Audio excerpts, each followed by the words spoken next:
Today, I'm going to show you how to correct exposure on your subject and the background in Lightroom for desktop. Hey there, welcome to Flern. My name is Aaron Nace. You can find me on flern.com where we make learning fun. Today's video is all about showing you how to cut out your subject so you can edit them properly with comparison to the background. We're fixing exposure today. We've got a little bit of an overexposed background. We're going to show you how to correct that without affecting your subject. So here's our image for today. Now, normally you would just go over here to the Edit tab, and then you can start making adjustments to things like your exposure, and you can see we can bring back a lot of detail in the background. But what's happening now is my subject is underexposed. So I'm gonna just go over here and reset that. Our goal here is to separate our subject from the background so we can work on those independently. So the first thing we're gonna do is create a new mask. We're gonna go right over here to our new masking tool. So let's go ahead and click on our masks, and then we're gonna go to where it says Select Subject. Now, I know we wanna select the background. Right now it's selected the subject. You can see that because they're red. If you wanna select the background instead, all you have to do is go up here to the invert icon. Let me see, I'll click there, and now we're selecting the background. Super easy to do. So with the background selected, now I can go in and make some changes. For instance, if I wanted to bring my exposure down just a little bit, already we're seeing a lot better information, especially in these highlights. Now I can continue to target the highlights as well. If I just go to this highlight slider right here and click and drag that down to the left, you're gonna see that already I've got a lot of control over those highlights and my image is looking a lot more natural.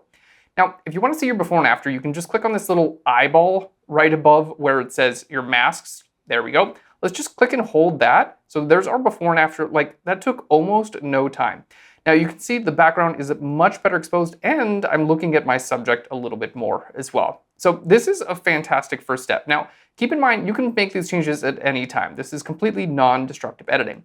I want to add a little bit to this. I want to make the background, like especially the ground, a little bit darker, but I don't want that to affect my subject either. So how do we go about doing that? We're going to go to create a new mask. There we go. And I'm going to go to a linear gradient. So let's go ahead and click on linear gradient, and I'm going to click and drag up. There we go. So it's kind of just selecting the bottom of my image, but as you can see, it is selecting my subject as well. So what we need to do is subtract this out. So here we have our mask. You can see it's a linear gradient. You can add to this or subtract from this. Let's go ahead and subtract out, and then I'm just gonna go to select subject.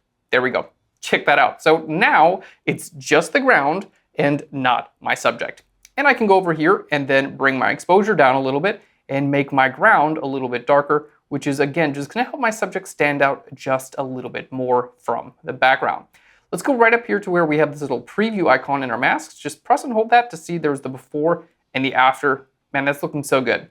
Now with the after, I think we're in great shape. But let's say our subject's pants, they look okay, but maybe they're a little bit too bright for this photo now. So let's go ahead and try one more mask. We're gonna create a new mask. We're gonna go to select subject. Okay, there we go, boom, subject is selected. Now this time, I just want to affect the pants, right? So we're gonna go ahead and hit subtract. And I'm going to go down to where it says brush. There we go. Now you can use your brush tool and simply paint over anywhere you don't want to affect. Okay, there we go. Selecting over her jacket, painting away over her shoes. And then I'm going to go right over here, back to my mask. And then we're going to bring our highlights down. And look at that. It's only going to affect the pants and it just brings them into a little bit more of a better exposure range. There we go. So we can just turn that off and on. That's pretty subtle. Maybe we'll just go down a little bit more so we can show you how that works. And then let's say overall, if you want to just bring the shadows a little bit brighter on your subject, we're just going to create a new mask there, go to select subject, and then I'm just going to go shadows and then bring those up just a little bit higher.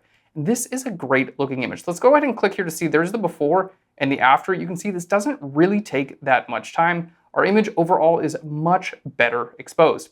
Now on the background, I'm noticing like there's a little bit too much of this yellow, like the color is a little bit too strong for me. So I'm gonna go back to this original mask here. This is the one that just affects the background. And we're gonna go over here to where it says saturation, and I can just bring that down just a little bit. I'm at -11 here, and we're gonna see it's gonna be just a little bit more subtle in the background, which I think just overall benefits this image. So again, here's the before and the after. Incredibly simple to do and super powerful. Don't forget, this is a cloud-based editing program, so any changes you make here automatically sync to the rest of your apps, whether it's on your iPad or your phone.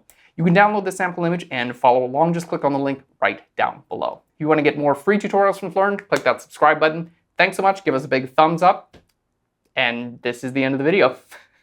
Have a great day. I'll Flurn you later. Bye, everyone.